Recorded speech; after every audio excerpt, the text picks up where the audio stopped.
Do you want to show bookmarks that have been saved in your Google Chrome app? Just do the following steps. First, tap the More button, or 3 vertical dots in the top right corner here. Then open the Bookmarks menu.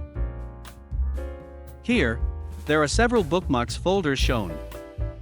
Folder Bookmarks bar to view bookmarks from all sites saved on Chrome desktop. And Mobile Bookmarks to view all bookmarked sites saved via Chrome Mobile for either Android or iPhone. Unfortunately, there are no features or methods that can display the bookmarks bar on Chrome Mobile, like on Chrome desktop. However, you can do the following as an alternative. Return to your Android phone's home screen. Tap and hold on an empty area. And open the Widgets menu. Select and tap Chrome. Select the Chrome Bookmarks widget.